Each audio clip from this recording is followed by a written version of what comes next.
We can solve our problems by taking action.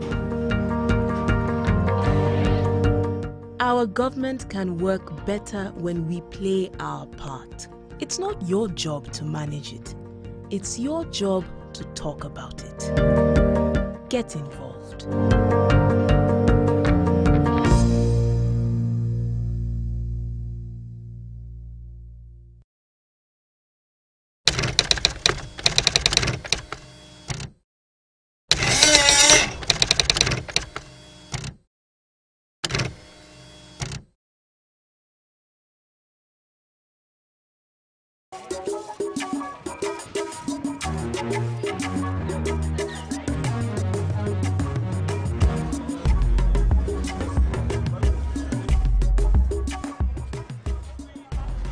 Sunana Yakubu, amma an fi sani na da Yaks.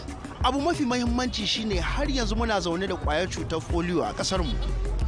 Wasu sun san digon rigakafin polio, wato digo biyu da ake bada na baki. Wasu kuma ba su san da haka ba. Wasu suna tunanin wannan digo guda biyu sau ɗaya kawai ya wadatar. Shin digo biyu ya wadatar? Bari mu bincika. Yaya aiki? Lafiya kalau. Digon mai guda biyu kawai zai isa soya kosai? Ba zai isa ba. To, ta ce ba zai isa ba. Ina zuwa. Na gode. Shin za ki amfani da digon nono guda biyu kawai ki dama fura? A'a, ba zai yiwu ba gaskiya. Saboda nonon ne yake taimakawa wurin dama furan. Na gode.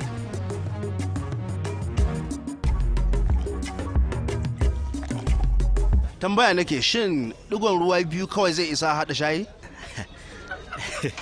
Ai ba zai yiwu a hada ruwa da shayi da digon ruwa biyu ba. Dalili kuwa ai ba zai isa mutum ba. Dole sai ya kai kaman kofi daya. Barka da. Barka gare. Da Allah tambaya nake so yi. Allah ya sa na sani. Shin din man fetur guda biyu, digon man fetur guda biyu zai isa ya sa wannan mashin aiki? A'a, ba zai sa shi aiki ba gaskiya. Dalili ba? Saboda ai bai wadace shi ba. Haba. Kwarai da gaske. To nan ina zaka? Dan je nan bayani. Da Allah bari bi ka.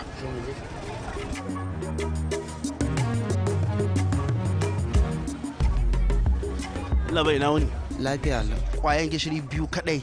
Shin zai isa ya sa naman nan daɗi? A gaskiya ba zai isa ya sa naman nan daɗi. Sai an ɗan sa gishirin da yawa tukuna, sannan a haɗa sannan ya garwaye naman har ya yi daɗi. Na gode. Kuma yadda muka je, digo biyu kawai bai sa ya wadatar da wani abu mai ma'ana ba. Haka ma digon rigakafin polio, dole ne yaro ko yarinya su samu digo biyu akai-akai na rigakafin polio. Wannan digo biyu akai-akai shi zai wadatar wajen kare yaro ko yarinya daga kamuwa da cutar koko kowace irin cutar polio.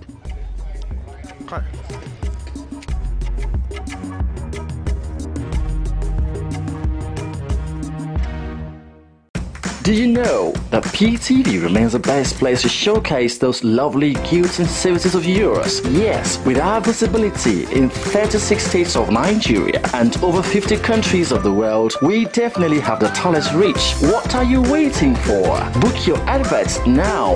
Call us with the number displayed on your screen.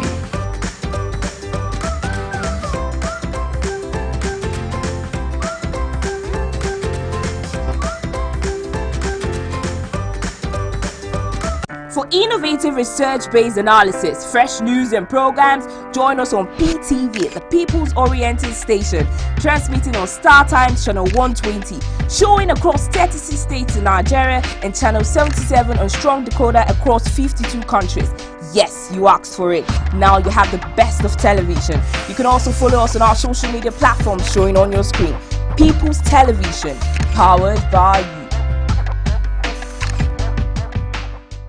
The statistics for the incidence of autism around the world is a staggering 1 in every 68 new births. In a country whose population grows by 2.5% each year, we can estimate that about 70,000 children born in 2017 alone will be diagnosed to be on the autism spectrum by their 3rd birthdays in 2020, adding to a similar number of cases diagnosed each year before that.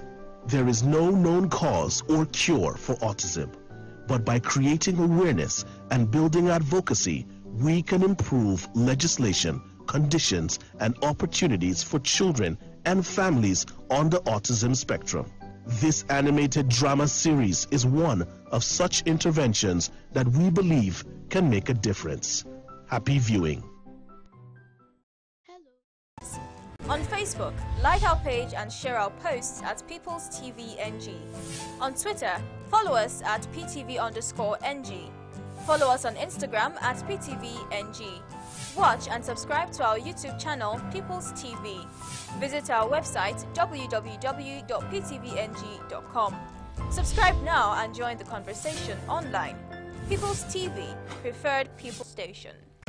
Did you know that PTV remains the best place to showcase those lovely goods and services of yours? Yes, with our visibility in 36 states of Nigeria and over 50 countries of the world, we definitely have the tallest reach. What are you waiting for? Book your adverts now. Call us with the number displayed on your screen.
Trinidad and Tobago, officially the Republic of Trinidad and Tobago, is a twin island country situated off the northern edge of the South American mainland, lying just 11 kilometers off the coast of northeastern Venezuela and 130 kilometers south of Grenada.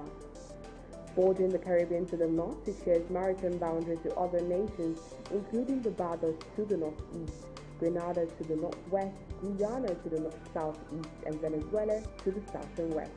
The island of Trinidad was a Spanish colony from the arrival of Christopher Columbus in 1498 to the capitalization of the Spanish governor Don Jose Maria on the arrival of the British fleet of 18 warships on the 18th February 1797.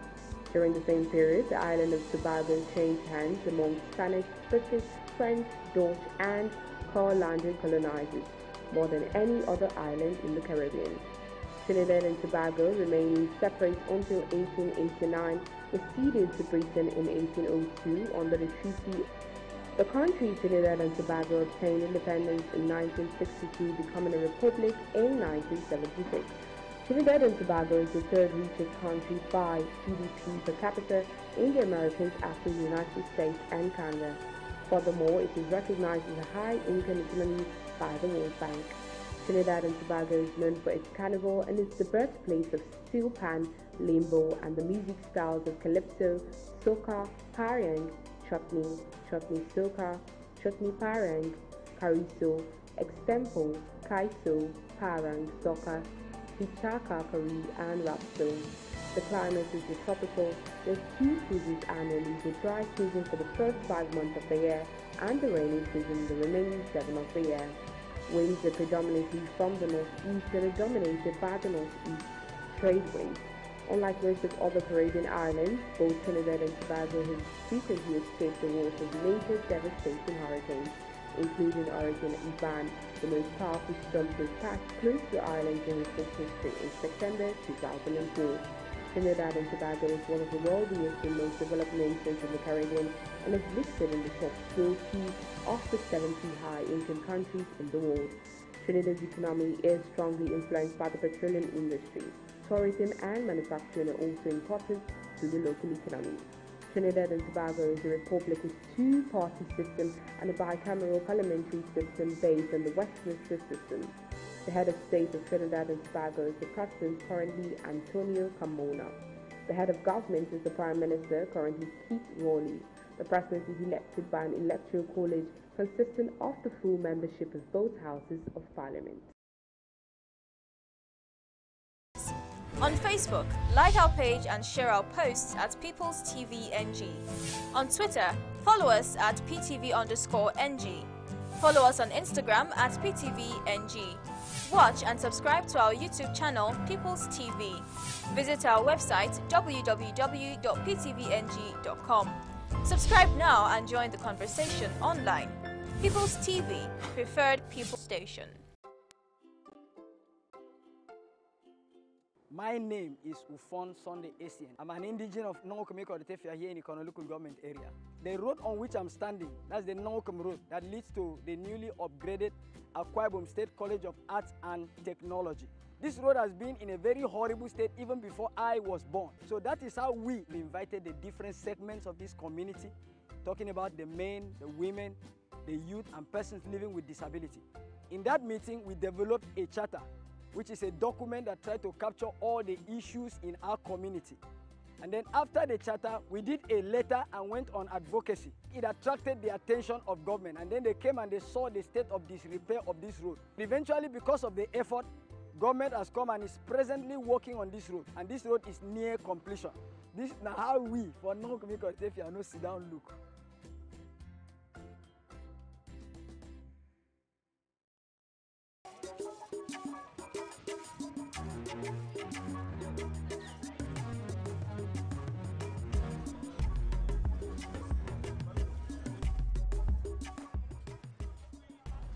Sunana Yakubu, amma an fi sani na da Yaks. Abu mafi mahimmanci shine har yanzu muna zaune da ƙwayar cutar polio a ƙasar mu. Wasu sun san digon rigakafin polio, wato digo biyu da ake bada na baki. Wasu kuma ba su san da haka ba. wasu suna tunanin wannan ɗigo guda biyu sau ɗaya kawai ya wadatar. Shin ɗigo biyu ya wadatar? Bari mu bincika. Yaya aiki? Lafiya kalau. Ɗigon mai guda biyu kawai zai isa soya kosai? Ba zai isa ba. To, ta ce ba zai isa ba. Ina zuwa. Na gode. Shin za ki amfani da ɗigon nono guda biyu kawai ki dama fura? A'a ba zai yiwu ba gaskiya. Saboda nonon ne yake taimakawa wurin dama furan. Na gode.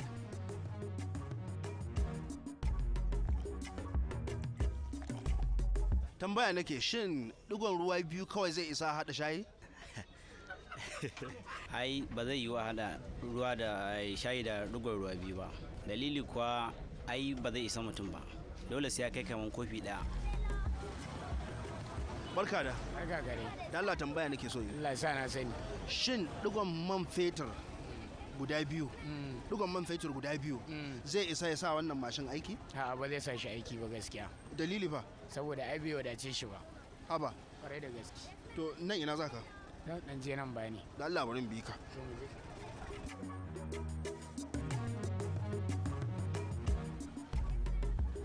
Allah bai na wani. Lafiya Allah. Kwayan gishiri biyu kadai. Shin zai isa ya sa naman nan daɗi? A gaskiya ba zai isa ya sa naman nan daɗi ba. Sai an ɗan sa gishirin da yawa tukuna sannan a haɗa sannan ya garwaye naman har ya yi daɗi. Na gode. Kuma yadda muka je, ɗigo biyu kawai bai sa ya wadatar da wani abu mai ma'ana ba. Haka ma ɗigon rigakafin polio. Dole ne yaro ko yarinya su samu ɗigo biyu akai-akai na rigakafin polio. Wannan ɗigo biyu akai-akai shi zai wadatar wajen kare yaro ko yarinya daga kamuwa da cutar koko kowace irin cutar polio.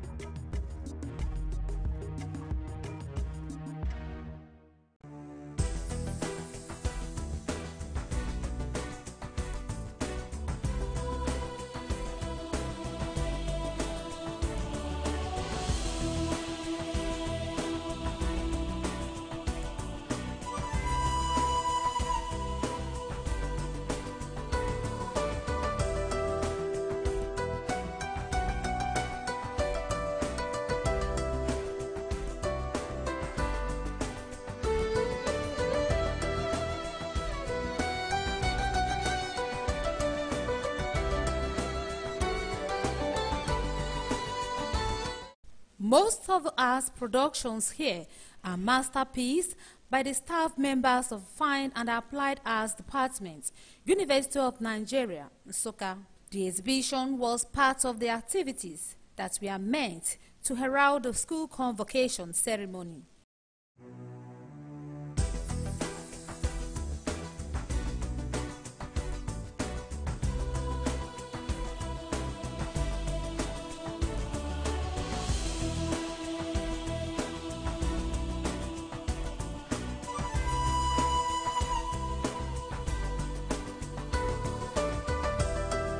Dr. Tochku explains how painstakingly she worked on these installations that took several months to realize.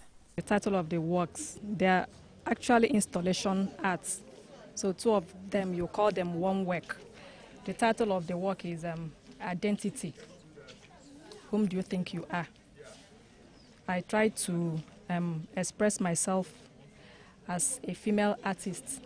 That's why I use the female dummies to express myself, using unusual materials to create something that will stand for installation arts and in fashion. Here I used artificial hair or synthetic hair. After the weaving, I tried to assemble one after the other, and all together they've formed a unit. In the other one, I used pieces of fabrics, tied them with pebbles inside and also form the installation, making them a unit.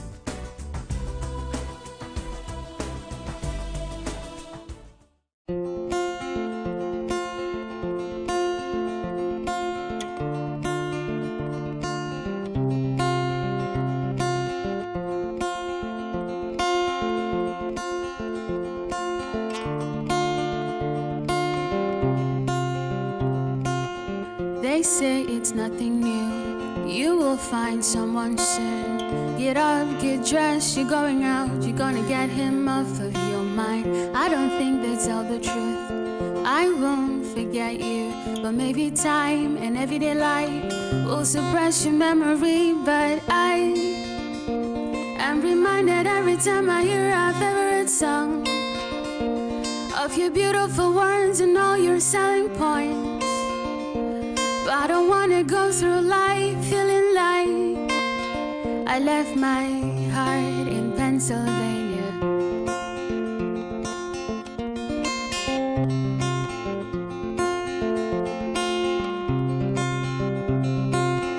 And when you hear this song, you'll know it's you I'm singing about.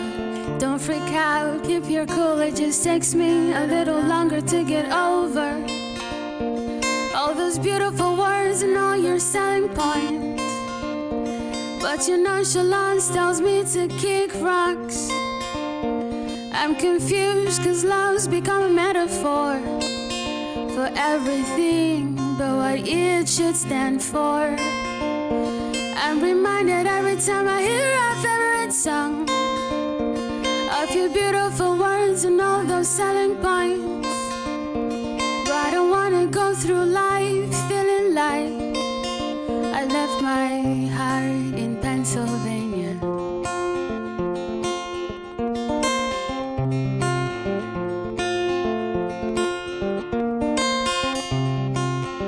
When I fly around the world, I'm always sure to make a stop in that airport where you work. Should I give you a call?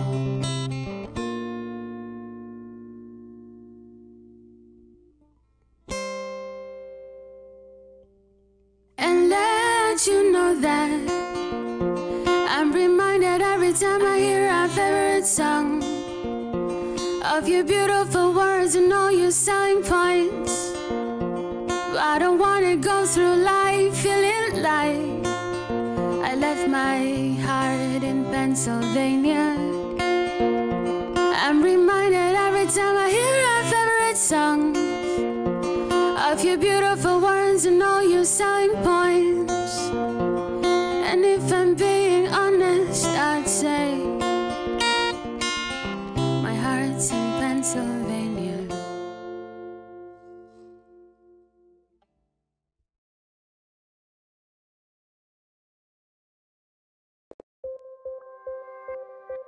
And I remember for March, where all of us come outside come vote. We vote for people where we say they go represent us for inside government. Where? So vote, others do election observers, some serve the polling officers. But it never finish. Make we come together, arrange or join association where we go fit discuss matter where go make we lives better. Go give the people where we vote for inside government. Make we get involved.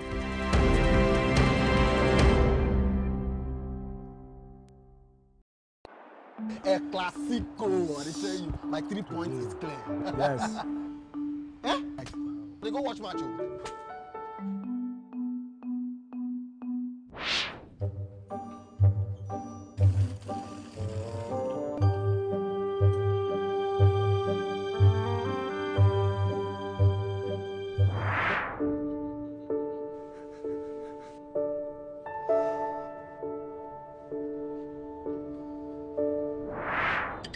Okay, what do you want me to do about it?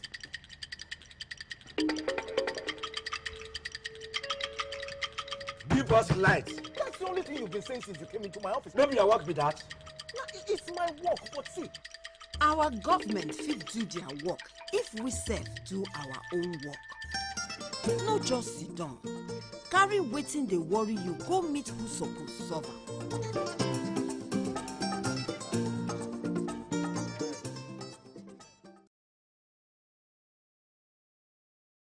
Nigeria this April 2018 to become a Kung Fu superstar. Register to participate by visiting www.startimes.com.ng/Kung Fu.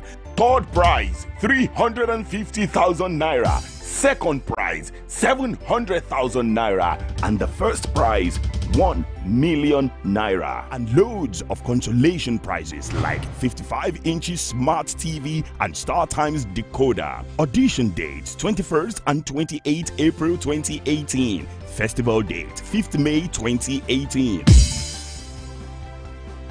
For more information, call 081-723-97861. Your chance is here and now. StarTimes Kung Fu Festival, powered by UBA. StarTimes, enjoy digital life.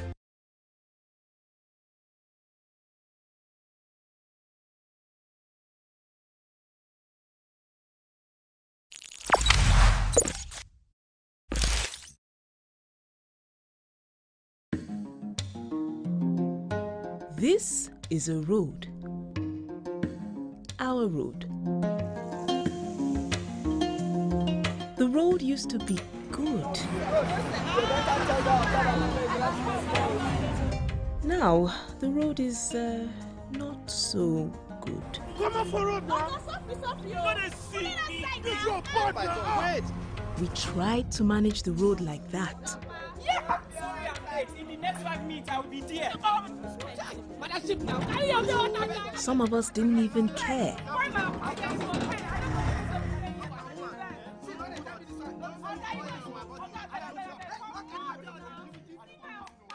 But there are other options.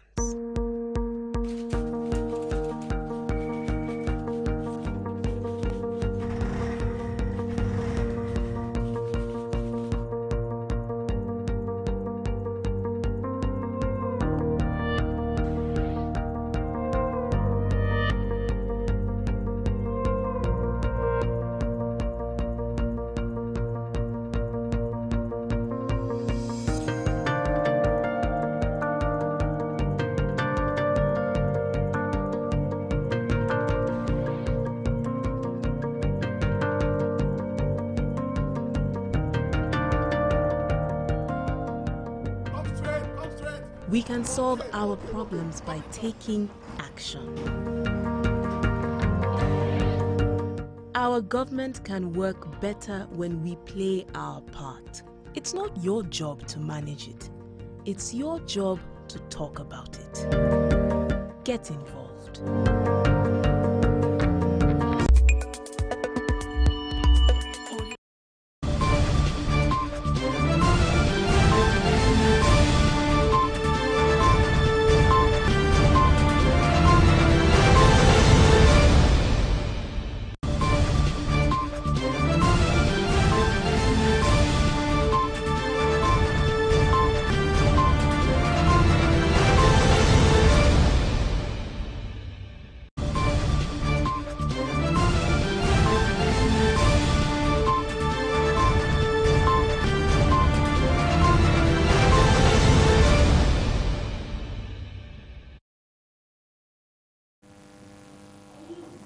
Hello and welcome to PTV Today. I am Lilian Ogazin. The Federal Executive Council has formally bid farewell to former Minister of Mines and Steel Development, Kayode Fayemi. A special valedictory session was held in his honor on Wednesday, with his former cabinet colleagues hailing his brilliance. The minister also agreed that the APC governorship candidate has what it takes to rescue Ekiti State from the People's Democratic Party. You cannot talk about my success in the Governors Forum without calling Governor Kayode.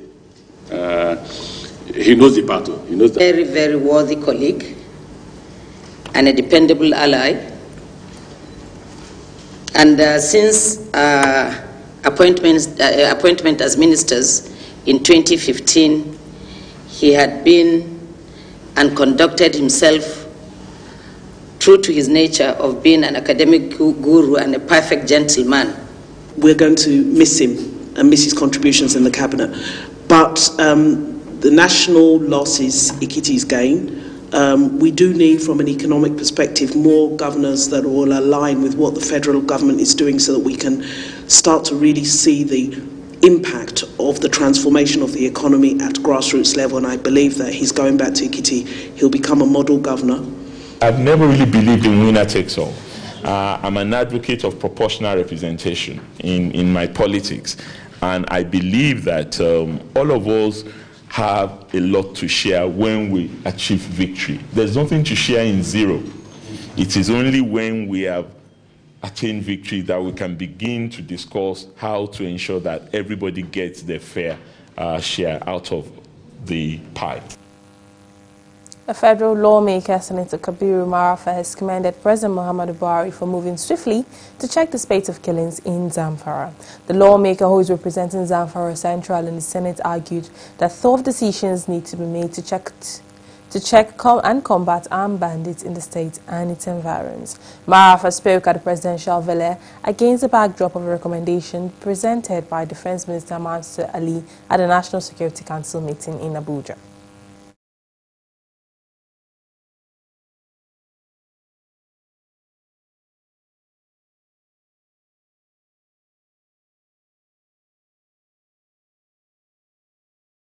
On behalf of all my constituents and our people in the state, for the actualization of the good intentions of Mr. President, I believe that this menace that is flooding our people is a very, very serious problem. And I'm happy that Mr. President is determined to come to out, especially now that the rainy season is here. When he was in Zamfara, he told us that this issue would be spent out before the rainy season, because what these people are after is to stop people from going to farm.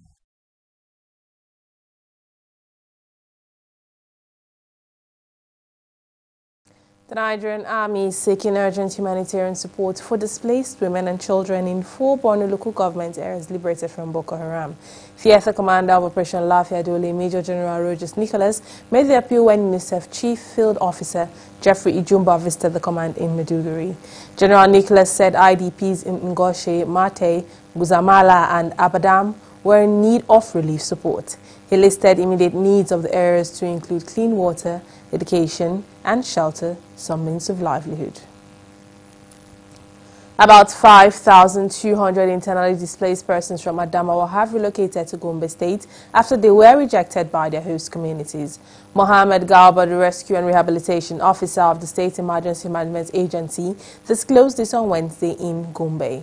Galba explained that the IDPs relocated from Guyuk local government area of Adamawa to Balanga LGA in Gombe State, adding that their rejection by the host communities compelled them to return to their ancestral home to begin life afresh. He said on receiving information of their arrival in Balanga local government, some officials of the agency went and discovered that the displaced persons were living in 2 blocks of 4 classrooms, while some were being accommodated in the host communities. Amina Ahman, the state's coordinator, National Emergency Management Agency, also confirmed the relocation of the IDPs, saying the agency had already visited Balanga to access their living condition. The Nigerian Senate on Wednesday resolved to look into a report by the international human rights organization Amnesty International accusing Nigerian security forces of rape and domestic violence against women in internally displaced persons camps in Borno. The lawmakers agreed to set up an ad hoc committee to investigate the allegations. The resolution follows a motion by Shehu Sani, dissatisfied with the reaction of the Nigerian government to the report, asked the Senate to reopen the issue for probe. In reaction, the Presidency and Civilian Joint Task Force said the report is short on credibility because it does not contain factual leads that could have laid the foundation for investigative actions. The Federal High Court sitting in Kaduna has granted bail to former governor of Kaduna State, Ramalan Yaro, and 3 others standing trial over alleged money laundering. Yaro was arraigned alongside the former minister Nuhu Waya, ex-PDP chairman of the state of Bakagaya Haruna, and former secretary to the state's government Hamza Ishaq. They were arraigned by the Economic and Financial Crimes Commission on a 4-count charge bordering on money laundering of over 700 million naira in 2015. The Independent National Electoral Commission has identified 299 flashpoints among polling units in Ekiti State. The resident electoral commissioner in the state, Abdul Ghani Uraji, made this known on Tuesday at the Nigerian Civil Society Situation Room Dialogue ahead of the July 14th gubernatorial election in the state.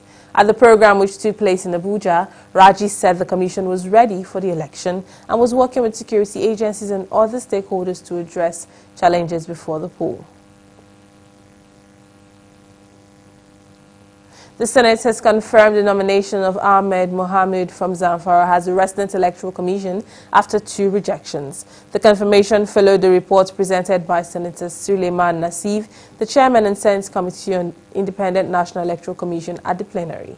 The President of the Senate, Bukola Saraki, put Mahmoud's nomination to a voice vote and it was adopted by the senators. The Senate first rejected Mahmoud's nomination on November 23rd on the ground that he is not an indigene of Zamfara. Nigeria's House of Representatives is insisting on the powers of the states to make their own laws in line with constitutional provisionals. The lawmakers have consequently rejected the suggestion by Defense Minister Mansur Danali that anti-grazing laws be suspended in Benue and other states. The House resolution came after Representative John Dige from Benue State brought up the issue up under a motion of urgent public importance. The National Assembly has passed a vote of no confidence on the Inspector General of Police, Ibrahim Idris. Members of the Assembly also threatened to invoke their constitutional powers if President Muhammadu Buhari fails to put his appointees in check. They also vowed to hold the President accountable for the actions of his political appointees, while calling on him to give security agencies marching orders to curtail the killings across the country. These were some of the resolutions reached by the lawmakers after a joint closed-door session that lasted several hours. The executive session resolved as follows. The security agencies must be given the marching orders to curtail the sustained killings of Nigerians across the country and protect the life and properties of Nigerians, as this is a primary duty of any responsible government. 2, the systemic harassment and humiliation by the executive of perceived political opponents, people with contrary opinions, including legislators and judiciary, by the police and other security agencies must stop. There must be 3, there must be strict adherence to the rule of law and protection for all citizens by the President and all his appointees.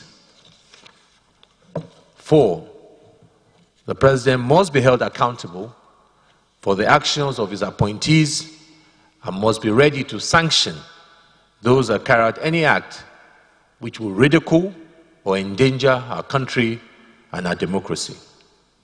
5, the government should show sincerity in the fight against corruption by not being selective and also prosecute current appointees that have cases pending against them.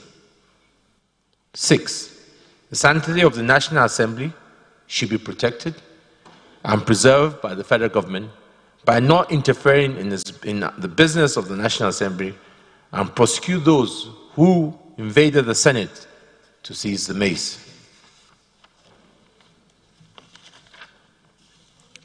Democratic elections must be competitive and inclusive by removing the present reign of fear and intimidation, particularly as we approach the forthcoming 2019 elections.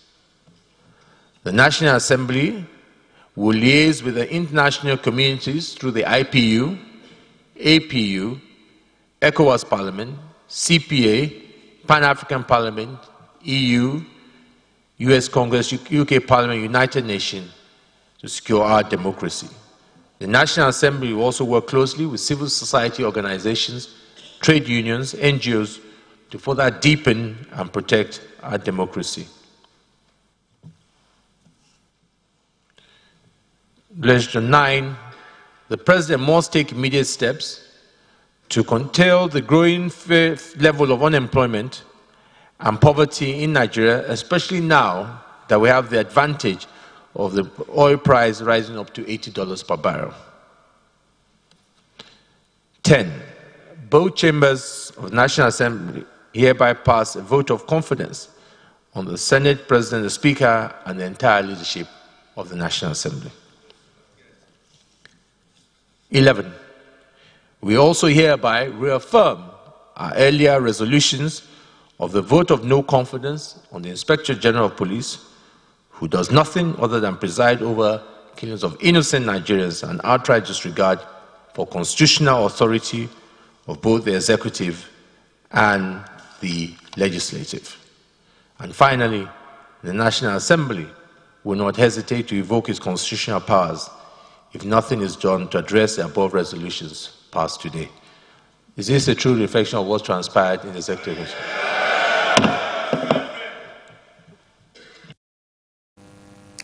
Meanwhile, after the resolution reached at the joint executive session, a lawmaker from Jigawa State, Mohammed Kizura, has vowed to stall any attempts to impeach the president. The lawmaker was reacting to what he says sounded as a threat to impeach the president if he fails to address issues raised at a joint sitting. Emmanuel Ehijana reports. Federal lawmakers streaming out after the joint closed session. Aside from reaffirming their support for the presiding officials of the two chambers, they also are prepared to take action against the Inspector General of Police. But this federal lawmaker from Jigawa State is not impressed. We did a vote of no confidence on the IG, that majority of the problems that they are, sometimes they are accusing people without a proper investigation. And this thing will bring serious problem between the two arms of government, which is executive and legislatures. So we want this problem between the executive and the legislature to come end. But I tried to raise an amendment on that issue, but they never allowed me to do so. Then we did a resolution that all what we did, all our requests, if the government never did what we requested for, we will take a legislative action, any legislative action against the government or against the executives. But that is which I have to say. I am not in support, and because many of us are not in support of threatening the president. The lawmaker sees President Buhari as a target of an impeachment plot, and he says he's prepared to rally loyal lawmakers to resist the threat. After all the resolution, they say without adopting that resolution by the executive, we will take any legislative power that we have against them. Issue of the people are collecting signatory to serve the notice of impeachment to the president. We know it's there in the house, but we know nobody can afford to show us that they will come and impeach the president in the chamber. Nobody will feel that, because our group, we are strong enough to stop anything called impeachment. The lawmaker, however, warned those appointees of the president, he says, may have been misadvising the president to desist from doing such in the interest of the nation. Emmanuel Ehijine, PTV News. A group of National Assembly members are claiming that a resolution was drafted by Razak Atunwa, a known ally of Senate President Bukola Saraki. It added that the resolution was adopted without voting. This, according to the parliamentary support group, raises questions if predetermined intentions by the Senate President. The members said in a statement signed by Abdul-Lumin Jibrin that the federal lawmakers with corruption or criminal allegation against them should clear themselves without dragging the National Assembly into the matter. They added that most of the issues raised concerning the fight against corruption, insecurity and the rule of law had been severally discussed in various resolutions passed. The lawmakers also reaffirmed their support for President Muhammadu Buhari. A faction of the All Progressive Congress in Lagos State has faulted the inauguration of Tunde Balogun as a state party chairman or by its national leadership. Faudoki accused party chairman John Oyegu of taking sides with the group backed by national leader Bola Tinubu. He added in a statement that his group would do everything possible to challenge the inauguration. The Faudoki group is believed to be sponsored by Moise Banere, APC's national legal advisor.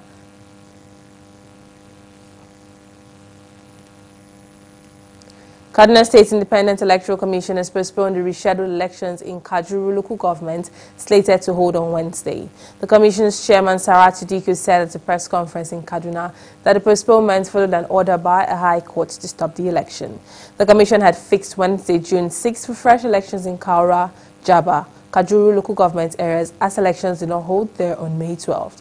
According to her, SAEC was served with the order signed by Chief Judge Justice Tamimu Salani. The Commission would, however, proceed with all plans for the rescheduled election in Kaura and Jaba local government areas, as well as somewhat in Chikum, Kaduna South, and Makarfi local government areas. Anambra Governorship Election Petition Tribunal has upheld the election of Governor Willie Obiano on the November 18, 2017 polls.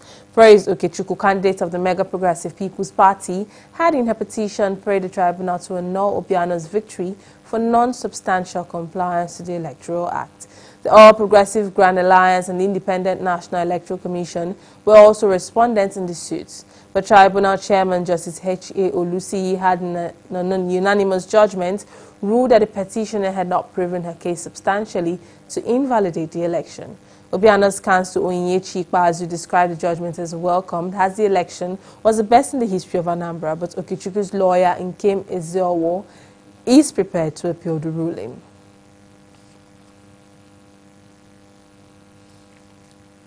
No fewer than 188 suspected herdsmen are standing trial in Benue. They have been arraigned for violating open grazing and ranching establishments law passed by the State Assembly. Police Commissioner Fatai Owoshen disclosed it at a media parley in Makodi. He added that 61 armed bandits associated with herdsmen killings are also being prosecuted. Benue State had been in the news for some time now for the wrong reasons. But Police Commissioner Fatai Owoshen knew from the outset that he had a big task before him. There have been killings blamed on suspected herdsmen, which many Nigerians believe are untouchable. The police say over 100 suspects are now facing trial. 20 suspected cultists were arrested within the past 1 month. While within the past 1 month, 24 suspects are arraigned in court in connection with the anti-open grazing law. And on that, I've added that 24 to the previous figure.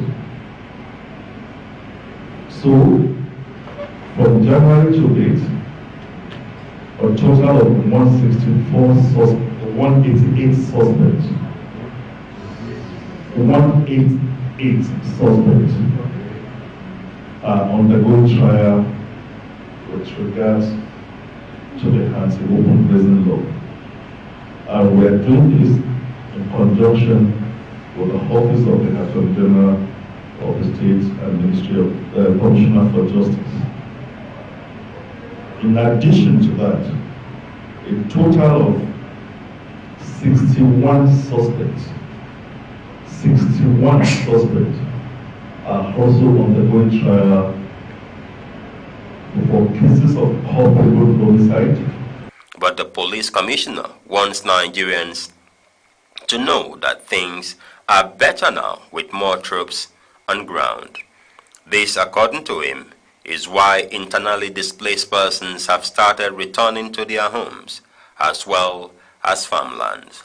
is that the locally fabricated pistols that have been recovered here were fabricated in a way that they can fire AK-47 rifles and munitions. I emphasize that it's ingenious state.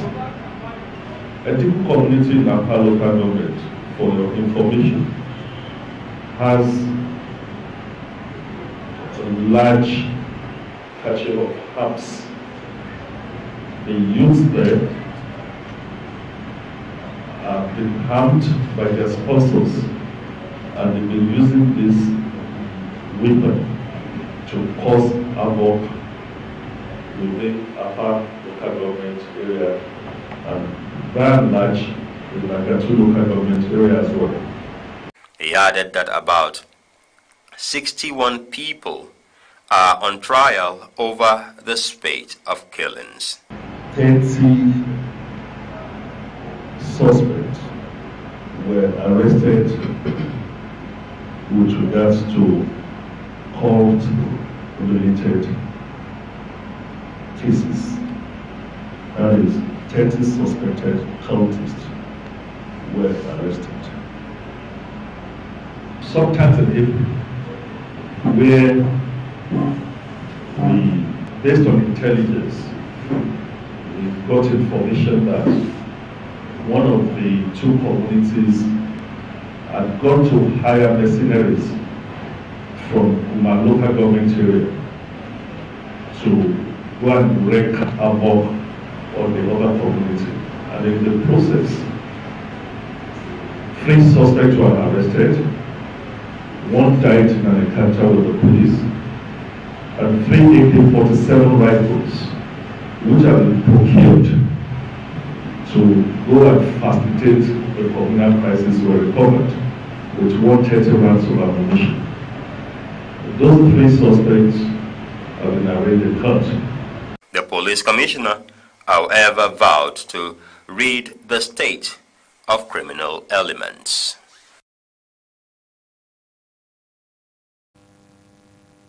The Benue State House of Assembly has approved the federal government's resolve to spend $1 billion from the excess crude account for procuring military hardware. It was based on a request by Governor Samuel Ortom. The approval followed a letter read on the floor of the Assembly by Speaker Terkembi Ikangi. Governor Ortom has meanwhile presented a supplementary appropriation bill of 28.6 billion naira to the State House of Assembly for consideration. It was presented on his behalf by Finance Commissioner David Olofu. And finally, on the news, the House of Representatives has moved to amend the Federal Road Safety Act. The federal lawmakers are convinced that it will ensure safer highways across the country. And after much deliberations, the bill enjoyed enough support when it was put to voice votes. Emmanuel Hijana reports. Been in place since 1988 when the FRSC was established. But it has since then witnessed a number of amendments, with the last being in 2007. Now the lawmakers say it is time to stem the increasing rate of accidents on the nation's highway. They claimed that accidents could be averted through strict adherence to traffic laws, and they agreed to tinker with some sections of the Road Safety Act. In 2013, the federal government, being concerned about the safety and management of the roads in Nigeria, set up what it is called National Road Safety Strategy Committee. The committee has a mandate to carry out a holistic appraisal of the road sector in Nigeria to come up with the necessary reforms that will guarantee the safety of lives and property of Nigerians.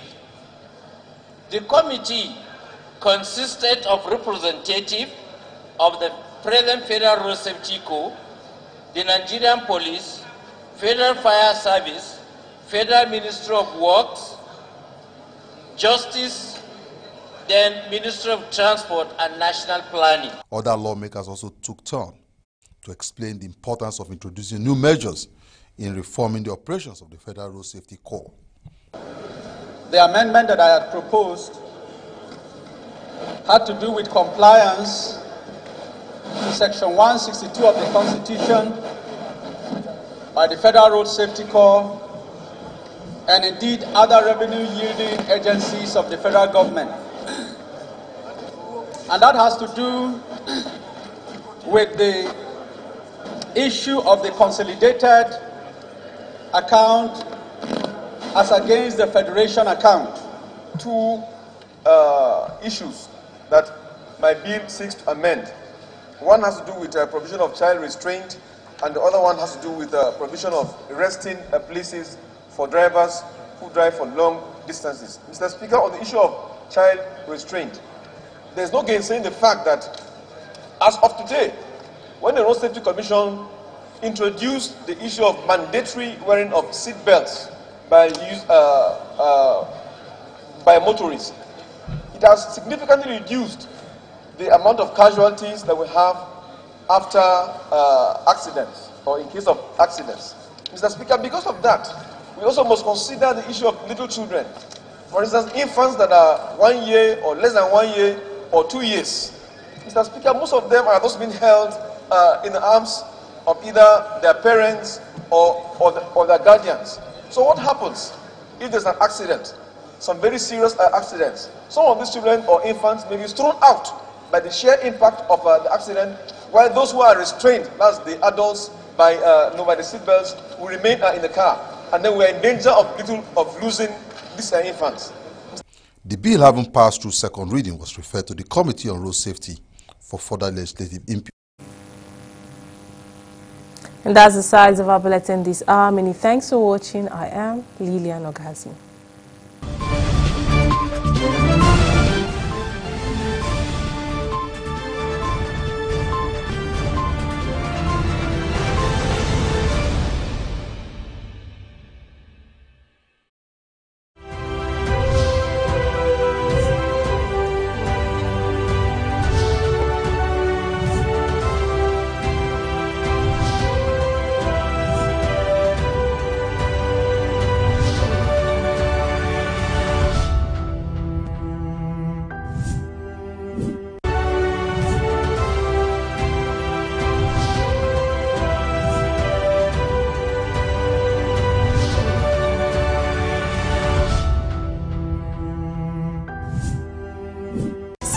On Facebook, like our page and share our posts at People's TV NG. On Twitter, follow us at PTV_NG. Follow us on Instagram at PTVNG. Watch and subscribe to our YouTube channel, People's TV. Visit our website, www.ptvng.com. Subscribe now and join the conversation online. People's TV, People's Preferred Station. Do you know that PTV remains the best place to showcase those lovely goods and services of yours? Yes, with our visibility in 36 states of Nigeria and over 50 countries of the world, we definitely have the tallest reach. What are you waiting for? Book your adverts now. Call us with the number displayed on your screen.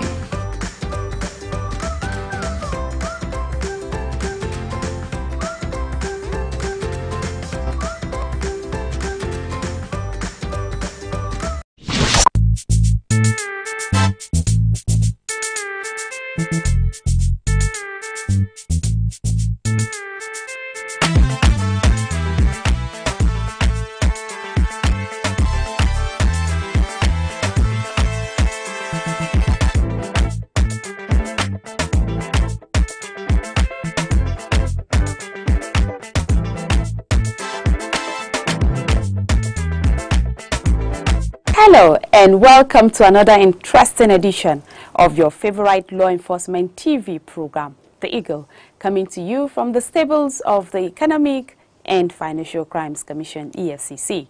My name is Aisha Gambari. Thank you for joining us. As part of our program this week, we'll bring you highlights of events as President Muhammadu Buhari commissions the EFCC new headquarters building in Abuja. Aisha Mohammed is also on the program with me with reports from Kaduna, where the EFCC graduates the Detective Superintendent Cadet Course 7 at the colorful passing out parade ceremony at the Nigerian Defense Academy in Kaduna. Aisha, how are you doing today? Hi Aisha, I'm fine, thank you. And a very warm welcome to our dear viewers as you join us on the program, the colorful passing out parade of the cadets climax 13 months of rigorous training to avail the officers with the necessary skills in law enforcement. Thank you, Aisha. We begin the program this week with highlights of activities at the commissioning ceremony of the EFCC new head office building that was commissioned by President Muhammadu Buhari. The event, which took place amid fun fair, was attended by dignitaries from across the globe. Please stay tuned for more details with Amina Kaoua.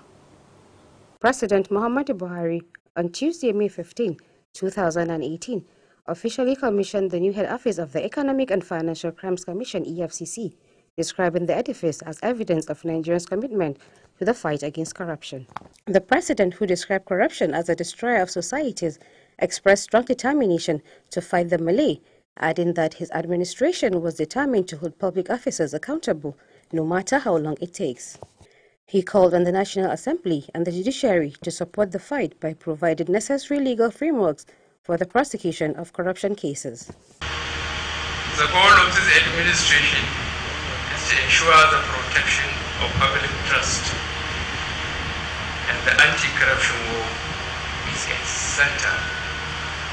We never intended, and we are not engaged in witch hunting, but we are determined within the laws to hold people to account.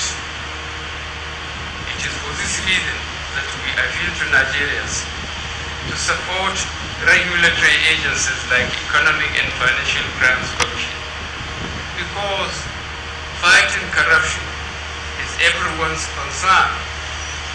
I call on the judiciary and the National Assembly to join hands in this national effort. Buhari vowed that his government will stop at nothing in ensuring that all stolen funds stashed in foreign banks are repatriated back to the country. In his goodwill message, the Speaker of the House of Representatives, Yakubu Dogara, stressed the need to improve the welfare of staff of the Commission in order for them to be insulated from temptation. Dogara, who was a visitor to the building during construction, said, as important as the edifice is, emphasis must also be placed on the welfare of officers of the EFCC who are putting their lives on the line of duty to ensure that they combat the menace. As important as these head officers, it's just like the computer.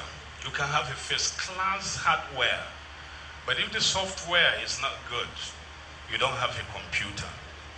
So emphasis must not move to those wonderful men and women who are sacrificing too much in order to fight corruption.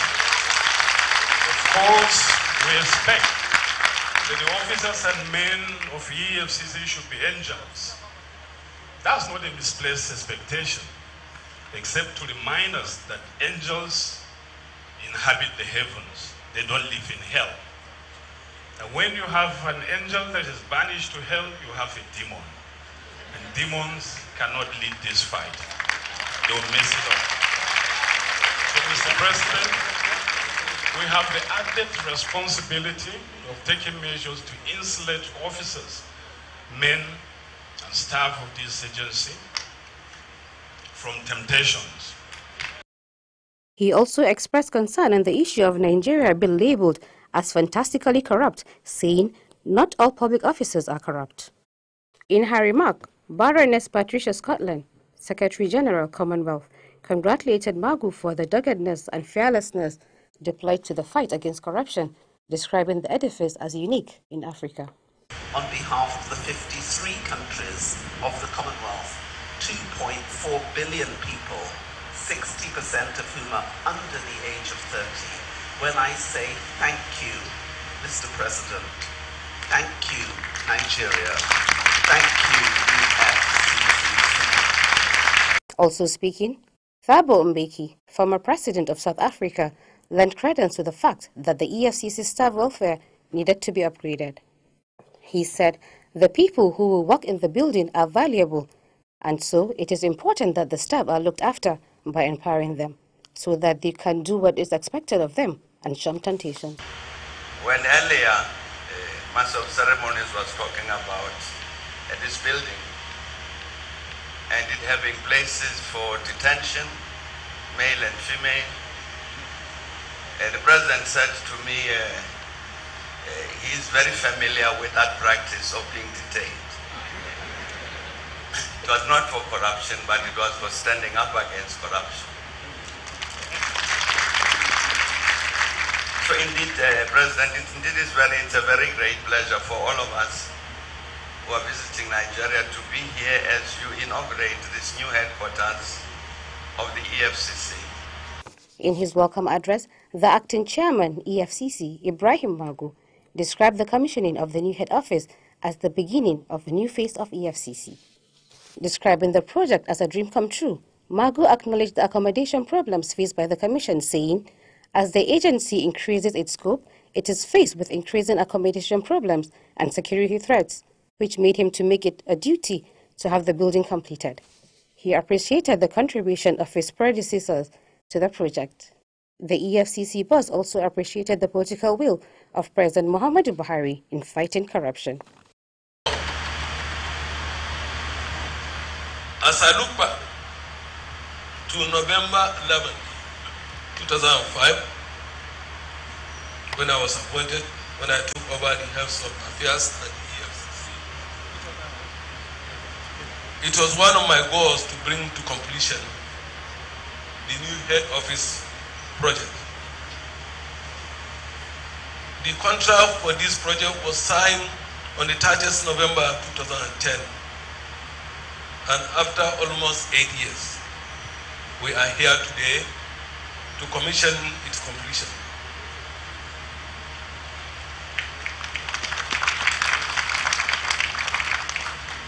Indeed, this is a day that I have looked forward to.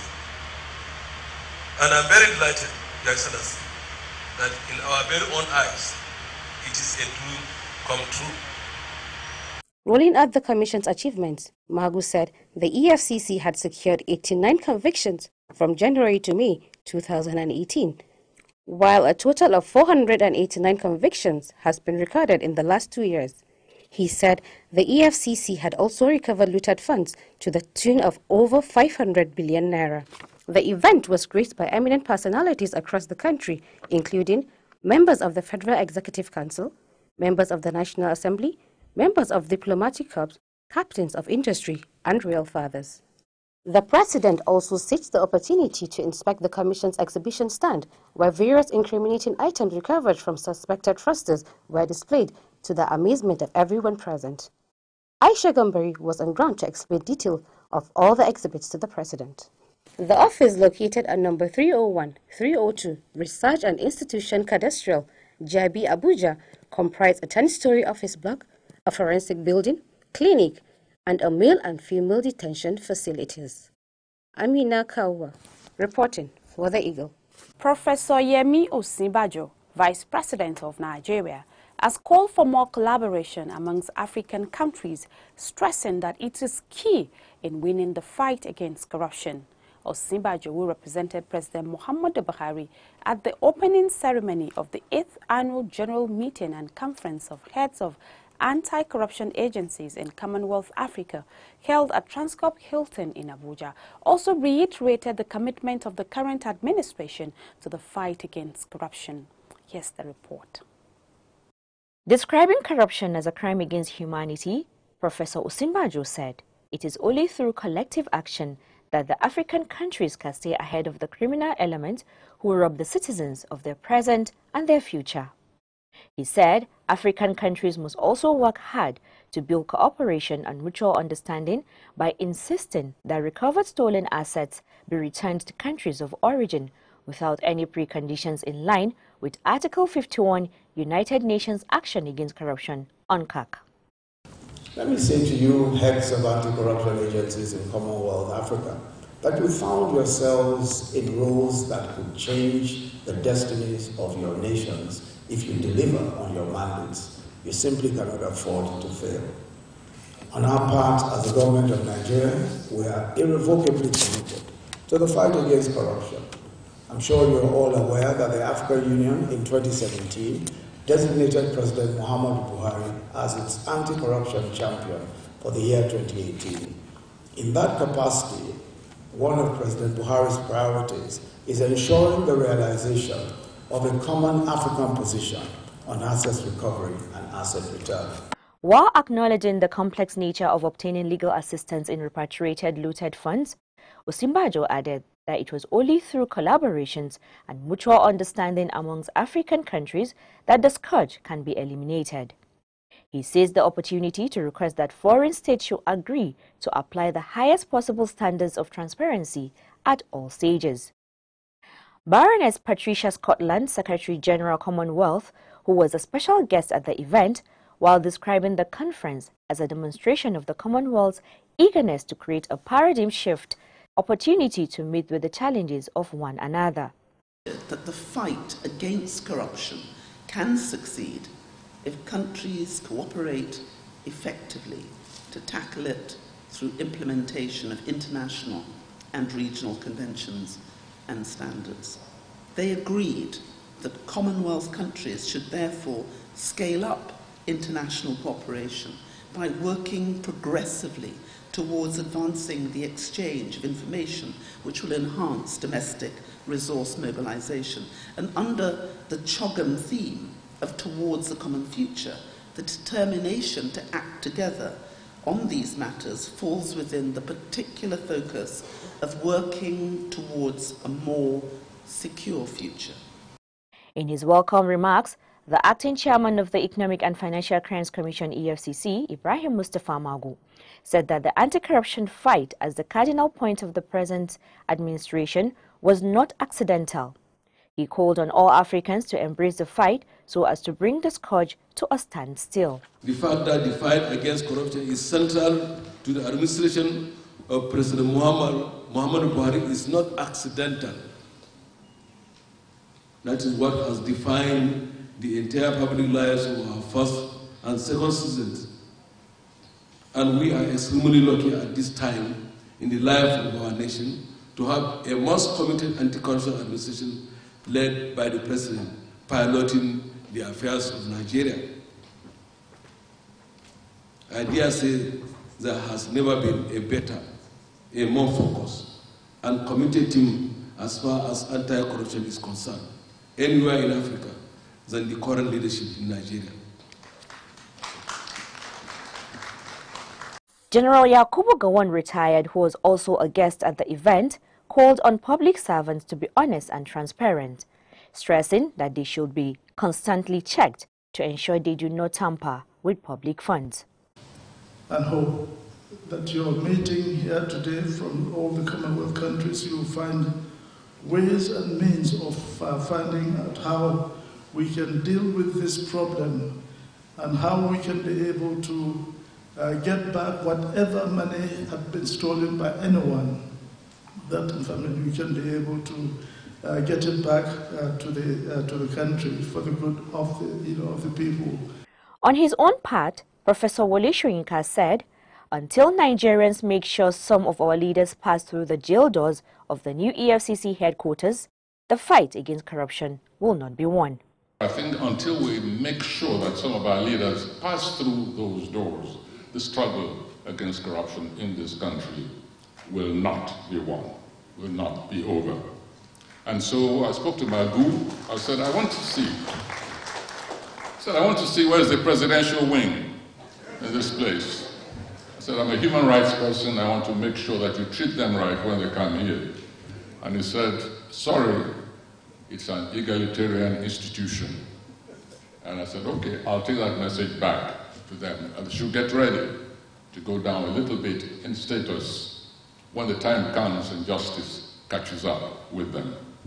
For now, your responsibility, I believe, is just to help us recover the rest of the loot which is still flying all over the continent and reinforcing the development of other nations.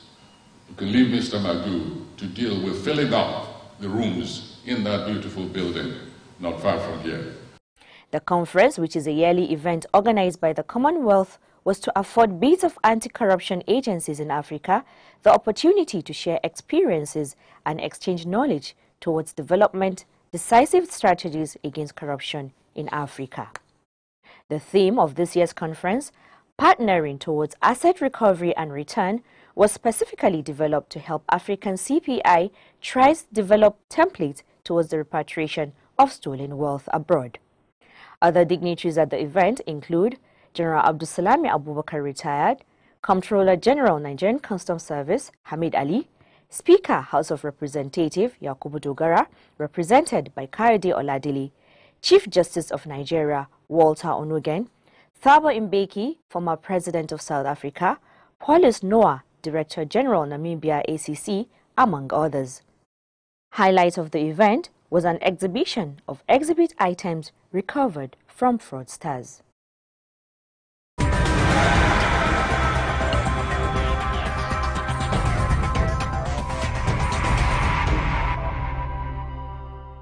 Glad to know you're still there. The program is The Eagle, coming to you from the stables of the Economic and Financial Crimes Commission, EFCC. Please follow the EFCC via its social media platforms at Official EFCC to catch up with more on the activities of the agency. Next on the program is highlight of activities at the passing out parade of the new EFCC Cadet Corps 7 officers. Aisha Mohammed is standing by with details. Over to you now, Aisha. Thank you. The Economic and Financial Crimes Commission EFCC on Friday, May 11, 2018, graduated 314 cadets of the Detective Superintendent Corps 7 at the Nigerian Defense Academy Parade Ground, Rubado Campus, Kaduna. The cadets, who were selected from the 6 geopolitical zones of Nigeria, started the course 13 months ago. Take a look. The colorful passing out parade climaxed 13 months of rigorous training to avail the officers the necessary skills of law enforcement. Addressing the officers, President Muhammadu Buhari, who was the special guest of honor and receiving officer represented by the Inspector General of Police, IGP Ibrahim Kwotom Idris, urged the operatives to see themselves as worthy ambassadors. While congratulating them for the successful completion of their training, he urged them to respect the rights of people and remain fearless and to be professional in their conduct, paying attention to every detail. The fight against corruption, as envisaged by Mr. President, is what you are called today to join. You must be professional and brave in the battlefield.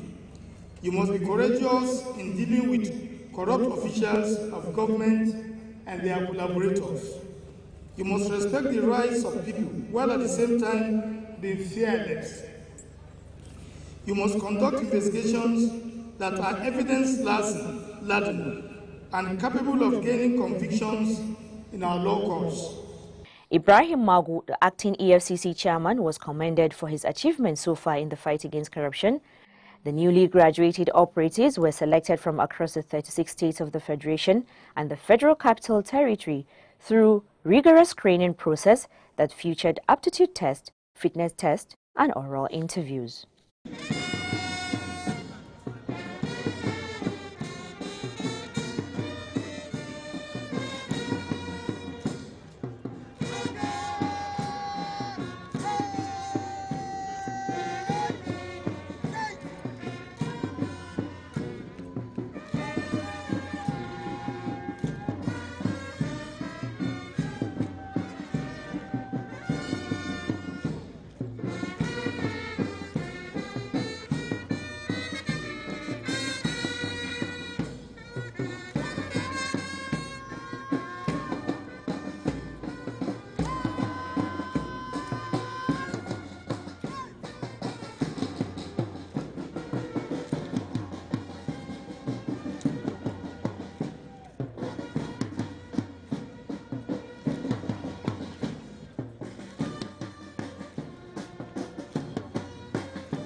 The Detective Superintendent Course 7 comprises of 269 males and 45 females.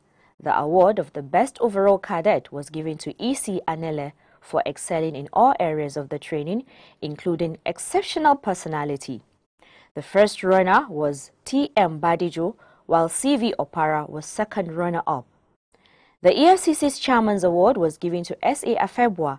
They were all recognized for their exceptional performance in all written examinations and practical tests and for high degree of discipline, physical fitness, and demonstrable leadership.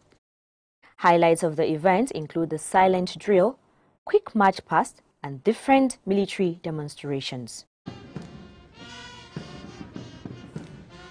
The parade has just paid compliments to the regime officer. These are the very memorable days here at the Nigerian Defense Academy, parade ground over the campus.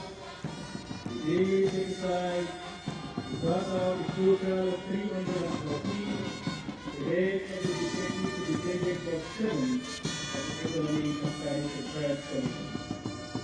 Yesterday, I was undergoing various training in the Nigerian Defense Academy for over 13 months. These will be the day for them to remember.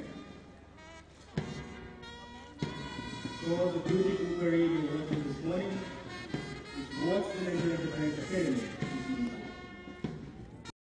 Speaking after the event, one of the cadets, Anele, said the 13-month training availed him the endurance, courage, and patience, and advised treasury looters, oil thieves, and corrupt public office holders to get ready for their nemesis.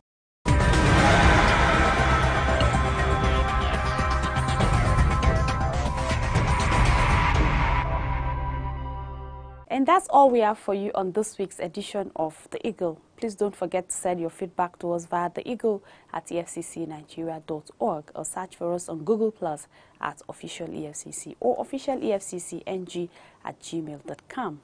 Like our page on facebook.com/Official EFCC. And to follow us on Twitter, go to Official EFCC. And of course, we're on Instagram at Official EFCC. And to watch our programs and other activities, please log on to youtube.com/Official EFCC. My name is Aisha Muhammad. Hoping to see you next week. Have a good time.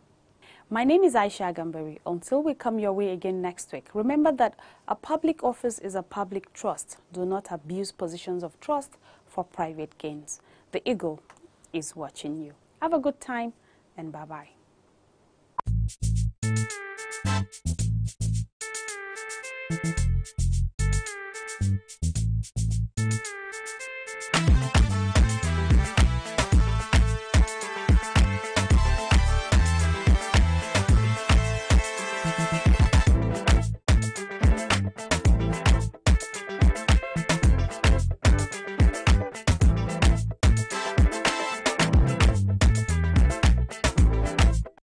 Do you know that PTV remains the best place to showcase those lovely goods and services of yours? Yes, with our visibility in 36 states of Nigeria and over 50 countries of the world, we definitely have the talent reach. What are you waiting for? Book your adverts now.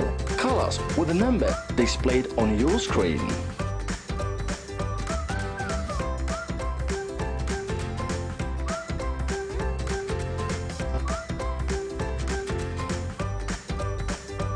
Star Times Kung Fu Festival is coming to Lagos, Nigeria this April 2018. To become a Kung Fu superstar, register to participate by visiting www.startimes.com.ng/Kung Fu. Third prize, 350,000 naira. Second prize, 700,000 naira. And the first prize, 1 million naira. And loads of consolation prizes like 55 inches smart TV and Star Times decoder. Audition dates 21st and 28th April 2018. Festival date 5th May 2018. For more information, call 081 723 97861. Your chance is here and now. Star Times Kung Fu Festival, powered by UBA. Star Times, enjoy digital life.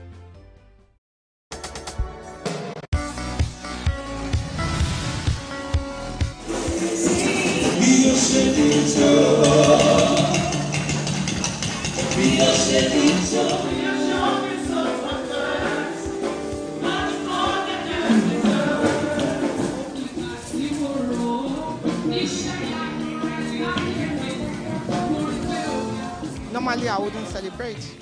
My Bible tells me that God created us for His pleasure. Therefore, we are here to please Him, to make Him happy.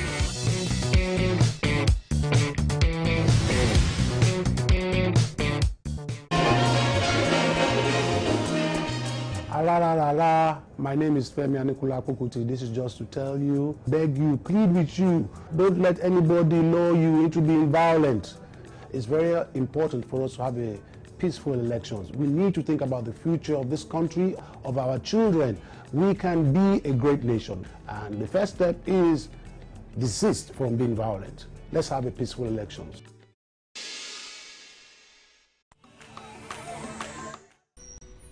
A popular saying in Nigeria goes that at the time a cockerel matures, it begins to crow to tell the world the time of day. This makes a crucial premise for all of us who have come of age, the youths, to lend our voices to a nation set to flip a new page, like the chance to vote and be voted for, whether being a youth, a woman, or a person with disability, and to do this in unity. And to anyone who hasn't been confident enough to exercise these rights, I beg, step out of the dark and come into the light. I mean, your participating in the electoral process is significant, a moment to behold, like that cock crowing in the morning to tell about a difference. No sit down look. Do something that will count today and be in tomorrow's books. The elections are coming. Register for and get your voter's card, your power card. As a citizen, and especially as a young lady or lad, lend your voice, use your voice, talk, say, and tell the world the time of day.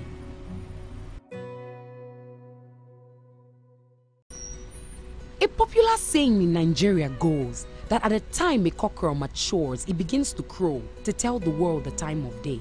This makes a crucial premise for all of us who have come of age, the youths, to lend our voices to a nation set to flip a new page, like the chance to vote and be voted for, whether being a youth, a woman, or a person with disability, and to do this in unity. And to anyone who hasn't been confident enough to exercise these rights, I beg, step out of the dark and come into the light. I mean, your participating in the electoral process is significant, a moment to behold, like that cock crowing in the morning to tell about a difference. No sit down look. Do something that will count today and be in tomorrow's books. The elections are coming. Register for and get your voter's card, your power card. As a citizen, and especially as a young lady or lad, lend your voice, use your voice, talk, say, and tell the world the time of day.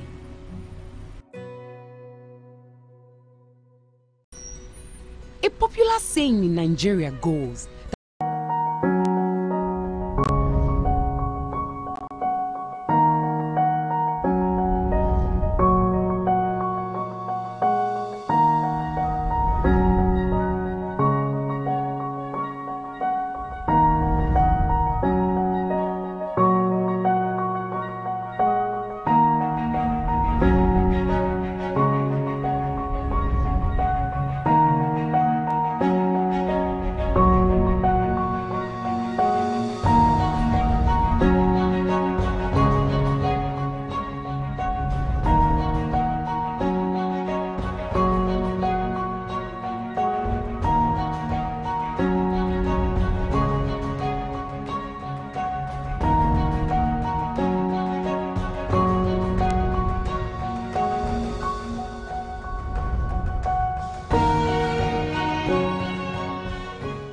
In a world where strenuous, highly technical and intellectual jobs were considered the exclusive preserve of boys, while girls were wired and advised to think only of professions that required less muscular power, it can be quite amazing how women folks have evolved over time.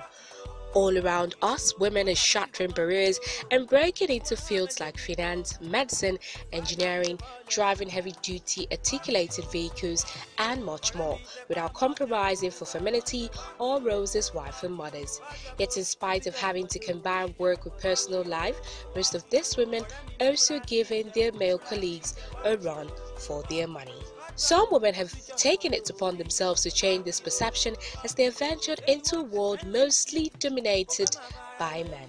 Engineering. One of such women is engineer Mrs. Mayen Adetiba, who has at different times led the engineering profession both in Nigeria and abroad. Adetiba is today a household name and a force to reckon with in engineering practice in Nigeria. Medicine. One of the most recent jewel breakers in medicine is Dr. Abimbola Abolarinwa, who became Nigeria's first female urological surgeon a couple of years ago. Interestingly, urology deals with diseases of the male and female urinary tract and sex organs in males. Commercial bus driving. Women have also evolved as commercial drivers of heavy articulated vehicles since late Fumilayo Ransom Kuti became the first female to drive a car in the 30s in the country. Today, women folks have looked beyond cars and are building careers for themselves as drivers of articulated trucks and more complex vehicles.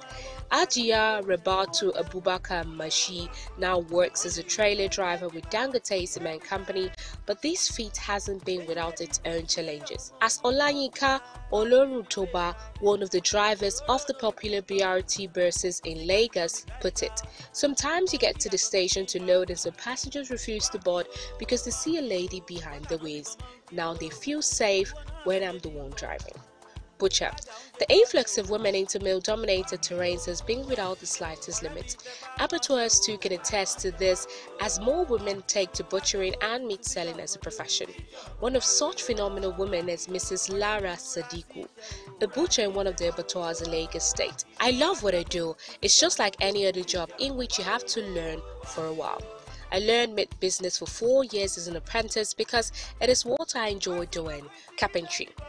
In what sector will one not find women these days? Carpentry too is having its fill of the dynamic species.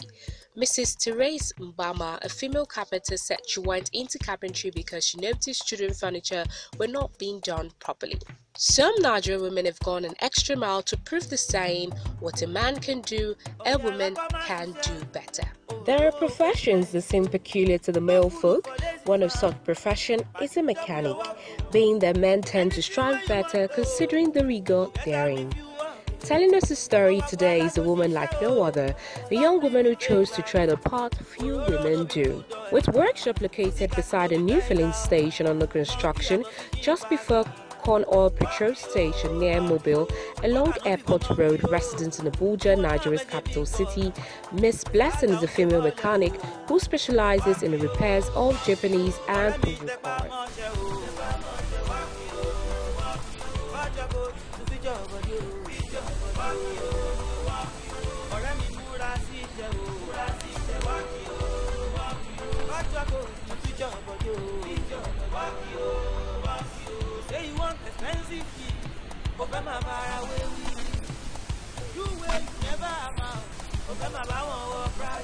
On why Blessing chose to learn a trade instead of going to school, she had this to say.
In this part of the world, parents tend to have an expected reaction to learning a trade that is unladylike for the girl child, but Blessing's single mother was an exception.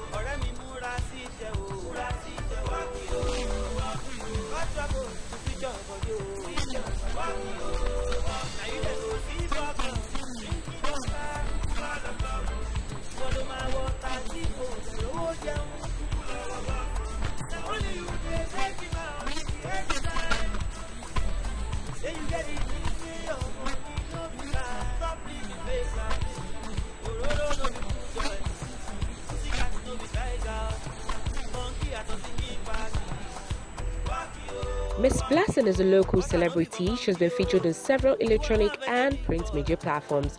She also got major publicity when Paul Okoye of P-Square shared her picture on his social media page. An Abuja-based civil servant, Mr. Ocheni Raymond Oche, shared pictures of Blessing, who he met changing the shock absorbers of a Toyota Camry. He shared pictures and a video of a brief conversation with Blessing. Blessing, how now? Fine, sir. See, I'll need your face to show clearly on this thing because people all over the world, Nigerians, are excited about you, and the last video we did was not clear. That's why I've come to do this again. How are you? Fine, sir. How is work? Thank you, sir. All right. Without wasting time, you say you work on Japanese cars and Peugeot cars. Yes, sir. Okay, and how has the work been going? Work has been going well and fine for me. All right. You told me yesterday that you are willing to accept apprentice if you have them come. Yes. And they are ready to train them. Yes. And depending on their IQ, you can impact enough knowledge on them. Yes. Okay, without taking too much time, I want you to look at the screen here. Tell us your full name. What's your full name? My full name is Blessing Johnson Akakireme. Blessing Johnson. Blessing, in a moment of fame, received brand new walking tools from Nigerians in diaspora who wanted to encourage her.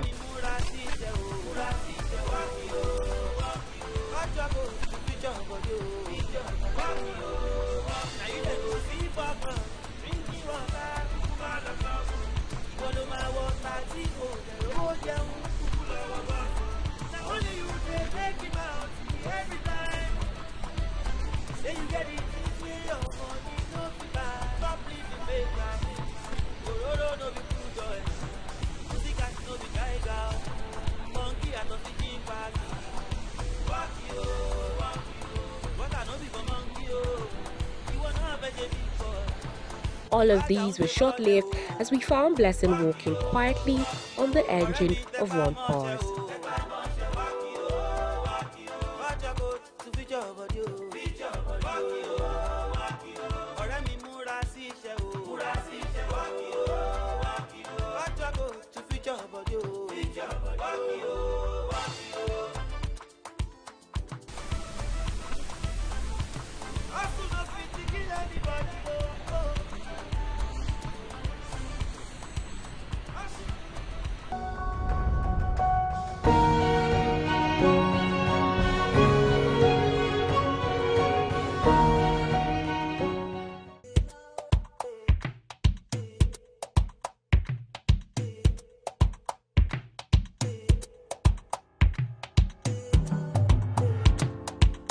Alakwa ma ṣiṣẹ́, olówó fẹ́ flex yo.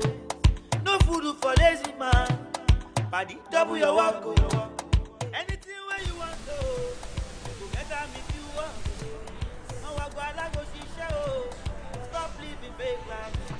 Ororo no be good boy. Music at no be tiger. Monkey at no be chimpanzee. Walk you, but I no be for monkey o. You wanna have a big boss. Swagger on the ball o. On her experiences with her customers, she had this to say.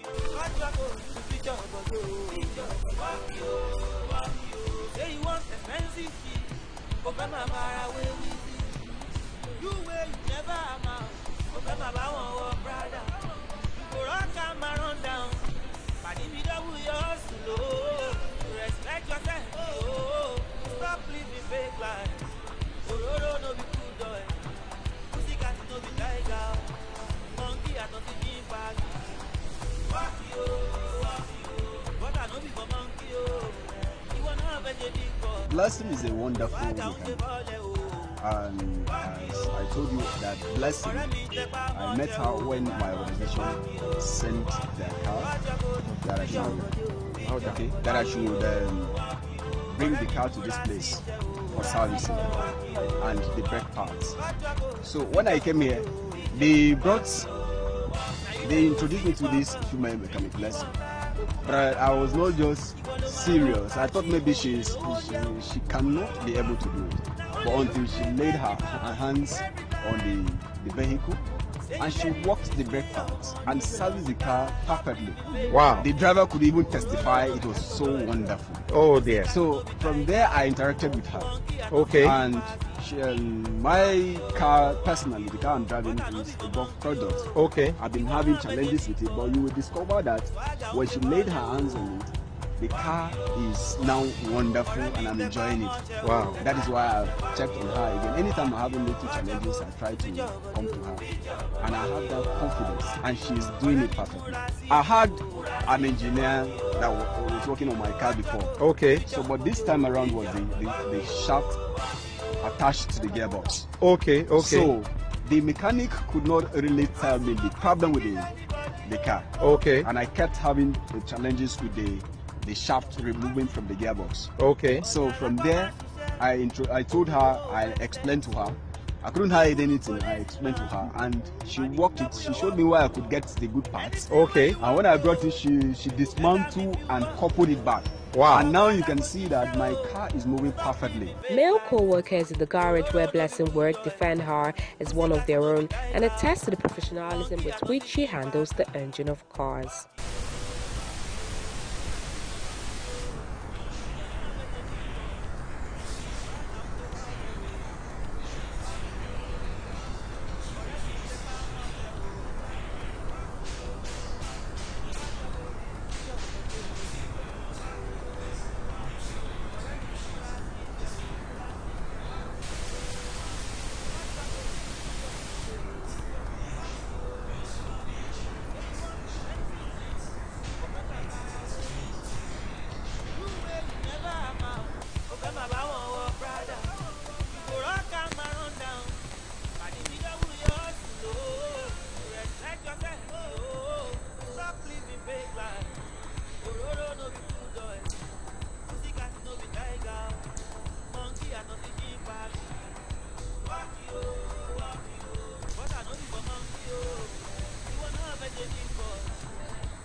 But I know be for monkey, oh. You wanna have a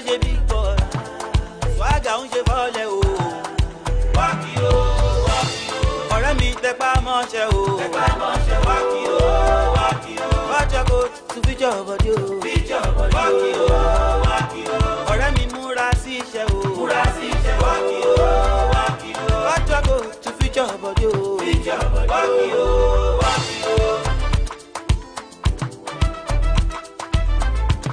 Hustle no fit to kill anybody, oh.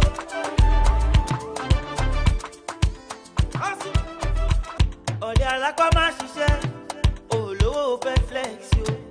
No food for lazy man, pàdé double your work o.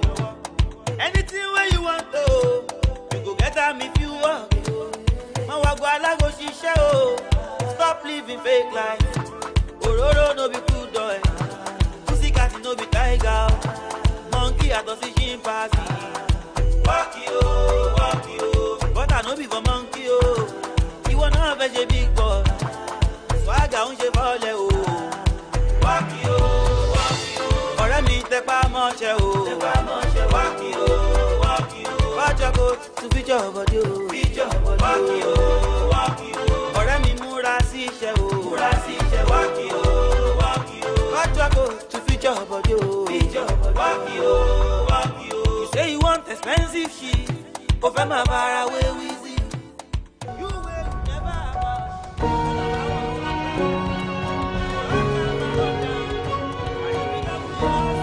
respect yourself, oh. Stop living fake life. Òróró no be good boy, pussycat no be tiger. Monkey and no be chimpanzee. Walk yo, but I no be for monkey o. Ìwọ náà fẹ́ ṣe big boy, swagger ń ṣe fọ́lẹ̀ o. Walk yo, ọ̀rẹ́ mi tẹpá mọ́ṣẹ́ o. Walk yo, bọ́jọ́ kò tún fíjọ́ bọ́dí o. Walk yo, ọ̀rẹ́ mi múra sí iṣẹ́ o. Walk yo, bọ́jọ́ kò tún fíjọ́ bọ́dí o. Walk yo, na you dey go see fọ́kàn, drinking water, ìwọ ló máa wọ tàtí o. Ó jẹun, na only you dey make him out every time. Say you get it, say your money no be bad. Stop living fake life. With dreams like hers and the amount of hard work she puts in her craft, Miss Blessing is a perfect example of nothing is impossible.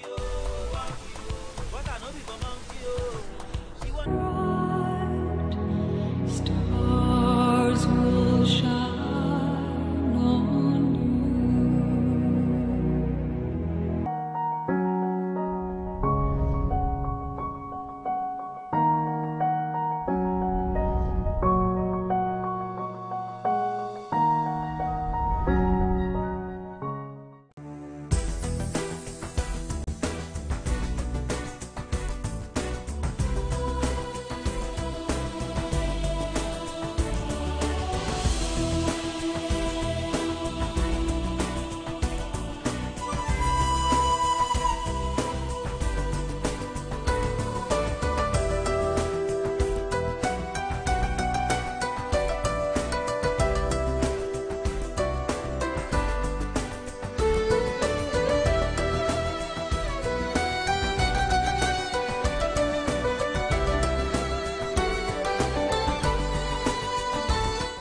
Most of the arts productions here are masterpieces by the staff members of Fine and Applied Arts Department, University of Nigeria, Nsukka. The exhibition was part of the activities that were meant to herald the school convocation ceremony.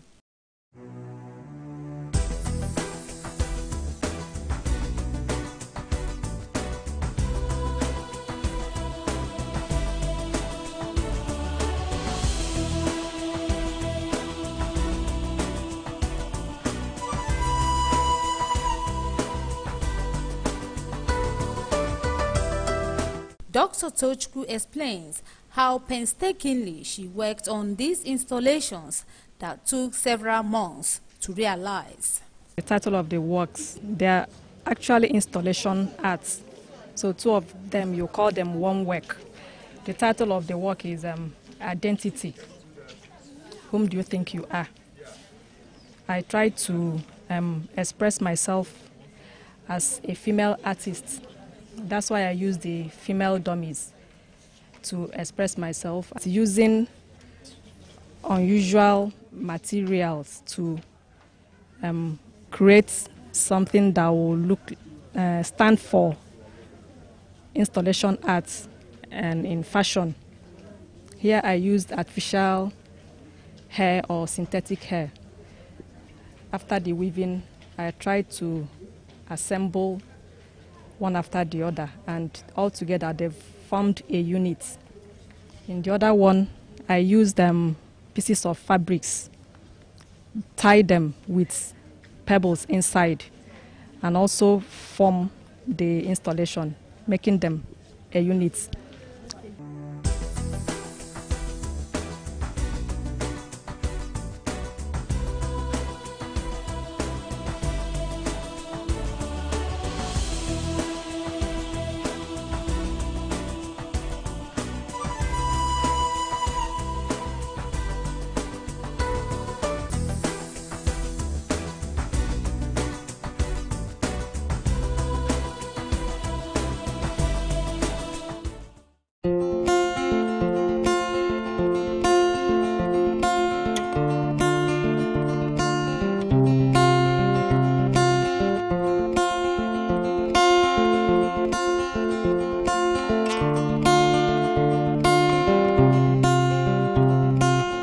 They say it's nothing new, you will find someone soon. Get up, get dressed, you're going out, you're gonna get him off of your mind. I don't think they tell the truth, I won't forget you, but maybe time and everyday life will suppress your memory. But I am reminded every time I hear our favorite song of your beautiful words and all your selling points. I don't wanna go through life feeling like I left my heart in Pennsylvania.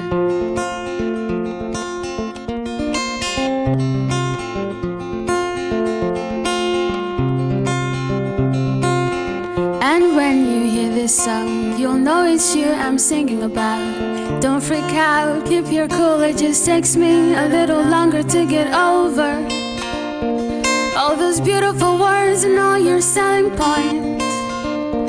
But your nonchalance tells me to kick rocks. I'm confused cause love's become a metaphor for everything but what it should stand for.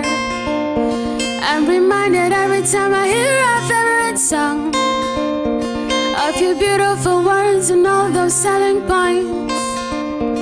I don't wanna go through life feeling like I left my heart in Pennsylvania.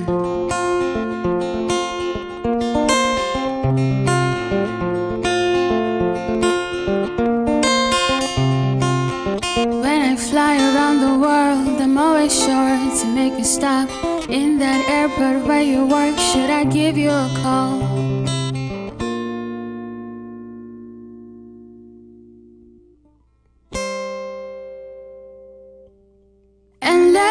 You know that I'm reminded every time I hear our favorite song of your beautiful words and all your selling points. I don't wanna go through life feeling like I left my heart in Pennsylvania. I'm reminded every time I hear our favorite song of your beautiful words and all your selling points. And if I'm being honest, I'd say my heart's in Pennsylvania.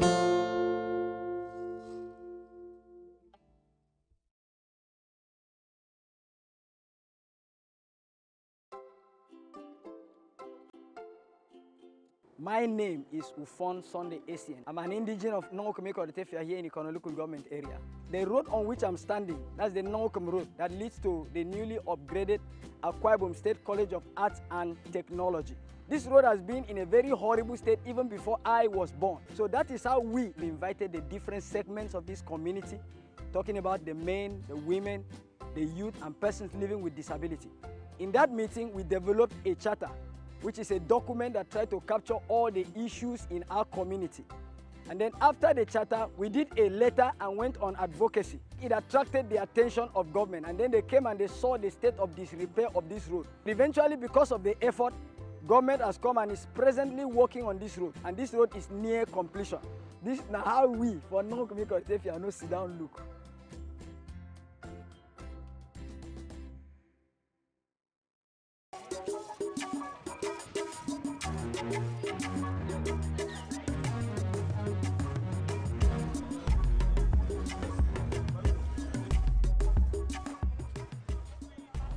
Sunana Yakubu, amma an fi sani na da Yaks. Abu mafi mahimmanci shine har yanzu muna zaune da kwayar cutar polio a kasar mu. Wasu sun san digon rigakafin polio, wato digo biyu da ake bada na baki. Wasu kuma ba su san da haka ba. Wasu suna tunanin wannan digo guda biyu sau ɗaya kawai ya wadatar. Shin digo biyu ya wadatar? Bari mu bincika. Yaya aiki? Lafiya kalau. Digon mai guda biyu kawai zai sa soya kosai? Ba zai isa ba. To, ta ce ba zai isa ba. Ina zuwa. Na gode. Shin za ki amfani da digon nono guda biyu kawai ki dama fura? A'a, ba zai yiwu ba gaskiya. Saboda nonon ne yake taimakawa wurin dama furan. Na gode.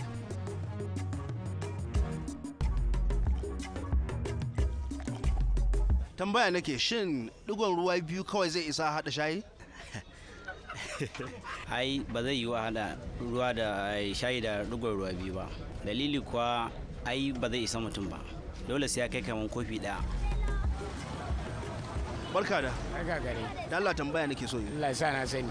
Shin digon man fetur guda biyu, digon man fetur guda biyu zai isa ya sa wannan mashin aiki? A'a, ba zai sa shi aiki ba gaskiya. Dalili fa? Saboda ai bai wadace shi ba. Haba. Kwarai da gaske. To nan ina zaka? Dan je nan bani. Da Allah bari bi ka.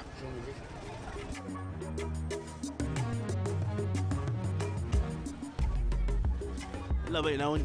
Lafiya lau. Kwayan gishiri biyu kadai. Shin zai isa ya sa naman nan daɗi?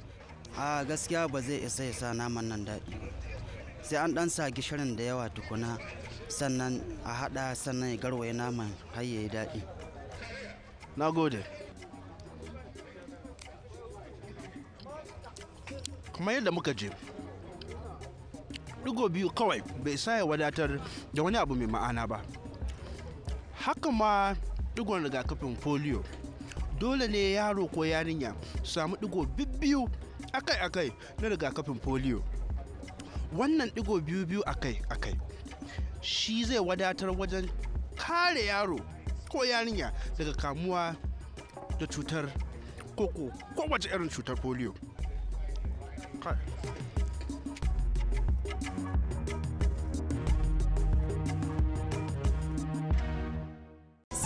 On Facebook, like our page and share our posts at People's TV NG.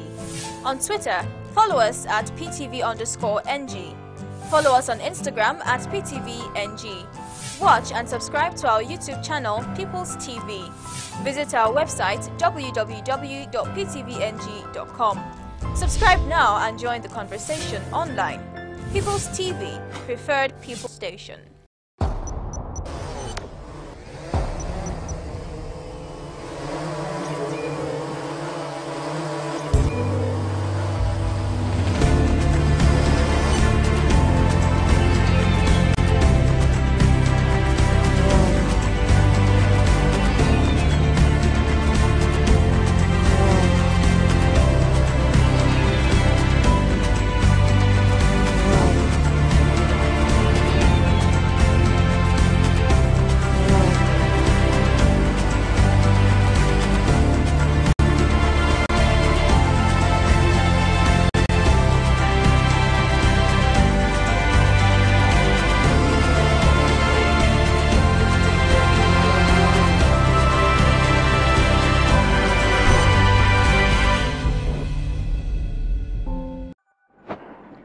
Trinidad and Tobago, officially the Republic of Trinidad and Tobago, is a twin island country situated off the northern edge of the South American mainland